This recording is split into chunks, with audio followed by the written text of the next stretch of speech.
만나면 좋은 친구. 여러분, 한 주 동안 맛있는 식사 하셨습니까?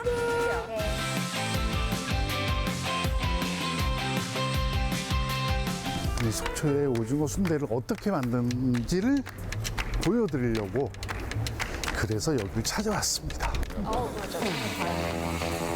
아니 너무 많이 밀어주시는 거 아니에요? 지금? 진짜 귀한 오징어인데. 오징어 순대 만드는 건 저기부터 시작돼요. 오징어 손질부터. 고생하시네요. 워낙 양이 많으니까요.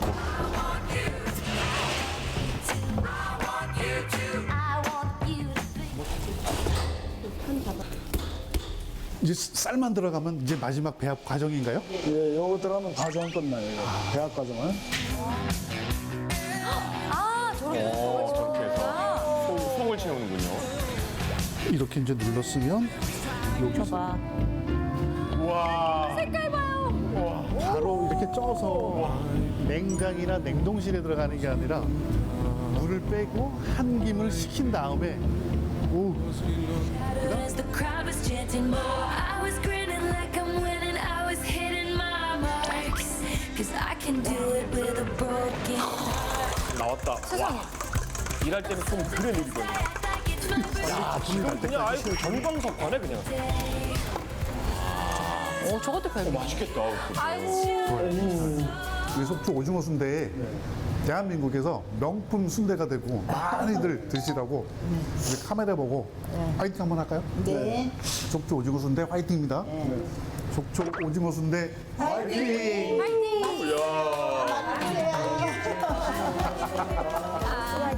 만나면 좋은 친구에서 이번에는 체험의 맛을 현장으로 찾아가 지역 대표 음식을 만들었는데요. 현장 중심형으로 체험과 맛을 생생하게 전달하여서 좋았습니다. 특히 콩을 불리면서 시작하는 두부 만들기와 오징어를 손질하면서 시작하는 오징어 순대 만들기는 우리 식탁에 오르기까지 많은 시간과 정성이 필요함을 알게 되어서 많이 좋았습니다. 안녕하세요. 안녕하세요. 네, 여기가 정말 초당에서 역사와 전통을 가지고 정말 맛있는 두부를 잘 만드는 곳이라고 소개받고 왔거든요. 아, 네. 근데 정말 오늘 같이 제가 이제 만들어 볼 건데요. 이제 만들기 전에 지금 보니까 제가 궁금한 게 여기 다 있어요. 그죠, 여기 두부 만드는 방법이 다 나와 있고. 우와, 먼저 좀 설명 좀 해주세요. 물을 또 좀. 물을 섞어가면서 갈아요.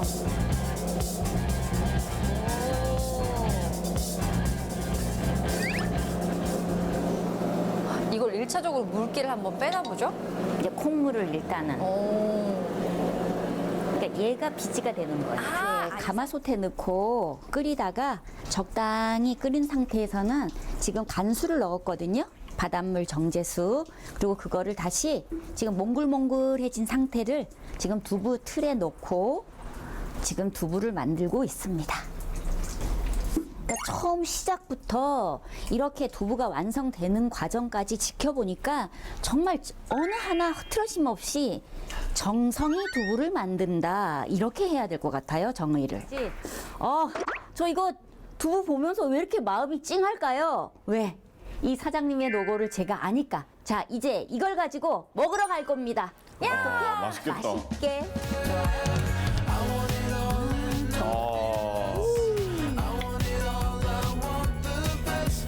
네, 아까 탱글탱글하고 고소한 두부를 만들었는데요. 여기는 좀 이렇게 두부 조림은 좀 이렇게 매콤하게 만들어 주셨거든요. 좀 꼬르륵 소리 나는데요. 입에 넣고 혀 끝으로 딱 누르면 그냥 목으로 스르륵 넘어가요.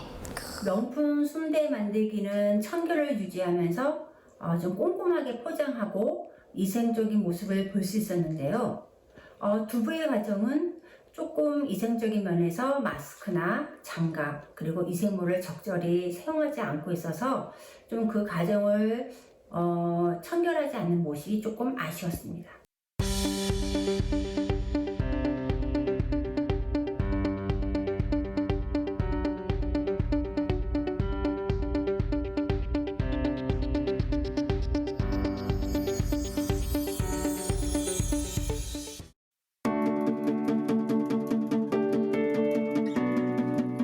시청자 여러분 안녕하십니까?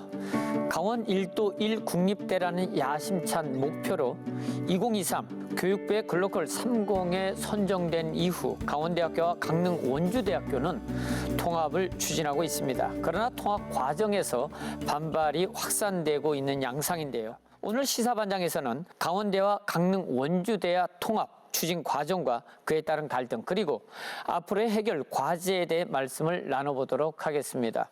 오늘 함께 하실 분들을 소개해 드리겠습니다. 먼저 강원대학교 삼척 캠퍼스 교수회장을 맡고 계신 강종수 교수 나오셨습니다. 안녕하십니까? 반갑습니다. 네. 다음은 국립강릉원주대학교 교수회장을 맡고 계신 최성범 교수 나오셨습니다. 안녕하십니까? 네, 안녕하세요. 네, 반갑습니다. 마지막으로 강릉시의회 김현수 의원 나오셨습니다. 안녕하십니까? 안녕하십니까? 네, 반갑습니다. 네. 덧붙여 춘천에 있는 강원대 본교에도 스튜디오 출연 요청을 드렸습니다만 응하지 않았음을 말씀드립니다. 네. 최성범 교수께 먼저 질문을 좀 드려보겠습니다. 이제 내년 3월 1일이면 통합을 앞두고 있는데요. 강원대와 강릉 원주대 통합 논의 이러한 것들이 지금 이제 본격화돼야 되지 않을까 하는 생각이 듭니다. 지금까지 통합 논의 추진 과정에 대한 설명을 짧게 부탁드립니다. 네, 1도 1 국립대학 출범을 목적으로 해서 글로컬 대학 30사업을 추진하게 되었습니다. 그리고 그 대학 통합을 논하는 그런 과정에서 통합 자체는 우리 모두가 중요한 내용이긴 합니다만은 어떻게 추진하냐가 굉장히 중요합니다. 최초 계획서를 제출할 때 통합이라는 어떤 중대 사안을 대학 구성원의 민주적인 논의라든가 동의 과정 없이 두 대학 간 합의서를 먼저 체결한 상태에서 찬반 투표를 했습니다. 결국 그 뒤바뀐 순서로 진행을 하다 보니 이런 문제가 발생이 되었고요. 하지만 이런 문제에도 불구하고 양대학의 구성원들은 약 90% 이상에 대한 그 찬성을 가지고 통합에 대한 그 공감을 가지는 그런 높은 지지율을 보였습니다. 우선 프로그램을 통해서 좀 좋았던 점은 어쨌든 그 1도 우리 강원도 내 1 국립대를 통합해가지고 조금 더 효과적으로 효율적으로 운영할 수 있는 그런 방안들을 이제 마련하기 위한 통합 과정에 대해서 조금 더 자세하게 알 수 있었다는 점이 좋았던 것 같습니다. 첫 번째 거버넌스의 문제는 각 캠퍼스에 캠퍼스 총장을 앉히기로 합의를 했습니다만 그 캠퍼스의 규모와 그 학생 수에 따라서 적절하게 배치가 되어 있느냐, 조직과 인력이 과연 대학 혁신을 통해서 지역 발전을 결연할 수 있을 정도의 충분한 자원이 배분되고 있는가 하는 문제로 귀결될 수 있습니다. 그다음 유사중복학과 문제를 해결하지 못한다면 교육부에서는 당장 교육부 지침상 통폐합을 통폐합을 해야 된다라고 하는 원칙은 제시하고 있습니다만 현실적으로 통합이 어려운 문제로 제기되기 때문에 중복 존치하고 중복 존치할 수 있는 특성화 계획을 동시에 제출해라라고 요구하고 있는데 이것이 장기적으로 각 캠퍼스별로 갈등과 또 우리 대학 경쟁력 약화에 중요한 원인으로 작동할 수 있습니다. 그래서 이런 문제들이 반드시 선결되어야 할 것으로 생각되어서 통합의 가장 중요한 주제로 논의되고 있는 중입니다. 이 4개 지역이 통합 강원대에 해당돼요. 춘천, 원주, 강릉, 삼척입니다. 그중에 조금 더 시민들이 관심이 깊은 곳이 있고 아무래도 좀 불리해지는 곳들이겠죠. 삼척과 강릉이 될 겁니다. 상대적으로 춘천 같은 경우는 시민들의 관심은 크지 않으리라 생각합니다. 구성원들의 관심은 차치하고라도 저는 모두가 윈윈하기 위해서라면 지금 말씀하신 대로 모두 수용할 수 있는 최적의 안은 현실적으로는 어려울 것 같습니다. 그러나 불만을 최소화해야 되지 않는가. 그러기 위해서는 저는 이 글로컬 대학 30의 철학적 중점 과제 정말 새롭게 한번 대학을 혁신해 보겠다는 지역 대학을 거기에 초점을 맞추어서 우리 강 교수님이 강조하신 바로 그 점을 이 기회에 한번 진짜 집중적으로 논의를 했으면 좋겠습니다. 그리고 지역 차별 없이 춘천, 삼척, 강릉, 원주의 차별 없이 특성에 맞는 것을 백지 상태에서 한번 생각을 해봤으면 좋겠습니다. 우선 이 자리가 어쨌든 갈등 해법의 뭔가를 제시하기 위해서였다면 또 강원대 대표분이 한번 나오셔가지고 같이 이야기를 나눌 수 있는 장이었다면 조금 더 다양한 이야기가 나눠졌을 것 같다는 생각이 들었고요.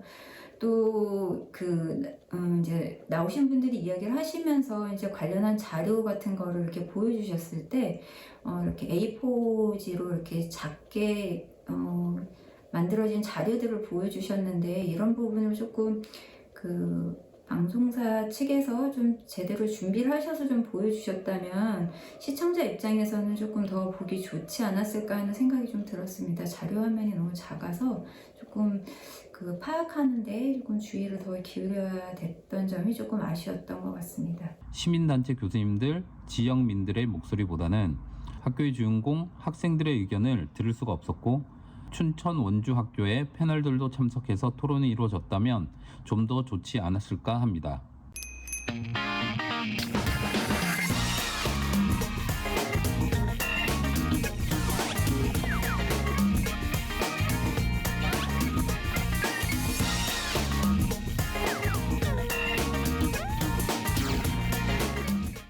찾아간 곳은 강릉시 대전동. 제설 전진기지, 여긴 뭐라는 곳일까요? 전진기지는 저희가 제설제, 염화칼슘이나 소금, 그 다음에 염수용액을 만들 수 있는 조방기나 탱크, 그 다음에 저희 제설 장비들을 보관하는 창고라고 생각해 주시면 됩니다. 그럼 이 제설 전진기지가 네. 각 시군마다 하나씩은 있나요? 아니요, 각 시군 전부 다 있지는 않는 걸로 알고 있습니다. 네. 저희 강릉시 같은 경우에는 워낙 눈이 많이 왔던 지역이기 때문에 저희 뭐 복도 창고에 기준해서 새로 지었던 겁니다. 아하, 그렇다면 바로 이곳이 제설에 필요한 장비와 자재를 보관하는 중요한 역할을 하는군요. 그리고 눈이 오면 달려오는 반가운 그것, 바로 제설차도 이곳에 있습니다. 거대한 덩치를 자랑하는 덤프에는 삼날과 장비가 부착돼 있죠. 그런데 이 차는 덤프트럭이 아닌데요. 작은 사이즈의 이 차량은 어떤 역할을 하는 걸까요?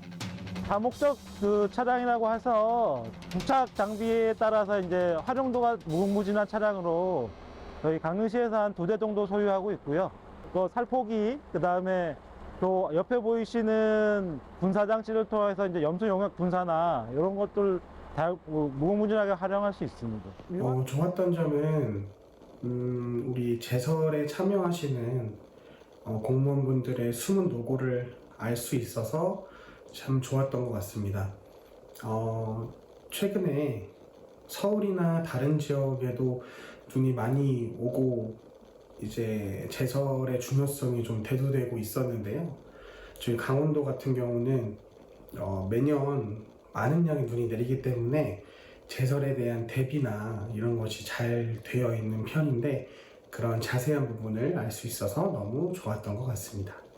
제설 차량이라든지 제설제, 그리고 뭐 결빙을 또 녹일 수 있는 염수 용액이라든지 또 만반의 준비를 해가지고 저희 시는 준비를 할 거고요.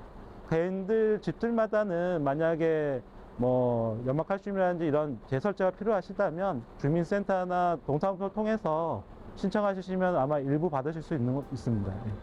도심에서 이중 주차를 하신다든가 뭐 그럴 때 저희들이 힘든 것 같습니다. 제설특보가 내려지면은 도심에 이중 주차를 안 해주시고 좀 안전한 곳에다가 주차를 해주시면은 저희가 좀 더 원활한 제설 작업을 할 수 있을 것 같습니다. 눈이 안 오면 저희 입장에서는 좋지만 어떻게 보면은 요새 또 건조주의보가 있어서 산불에 또 취약하게 됩니다. 그래서 뭐 많이만 안 오면 폭설 같은 이런 많이만 안 오면 어느 정도 눈은 오는 게 강릉시를 위해서 좋을 것 같습니다. 강릉시의 이제 제설 비법만 나왔던 것 같은데 제가 살고 있는 속초나 아니면 기타 다른 강원도 우리 영동권에 있는 곳들은 모두 제설 대비가 다 잘 되어 있을 거라고 생각하고 그분들의 또 숨은 노고도 있을 거라고 생각해서 다른 지역의 준비 현황이나 이런 것들을 좀 같이 촬영해서 방영해줬다면 더 좋았을 거라는 생각이 듭니다.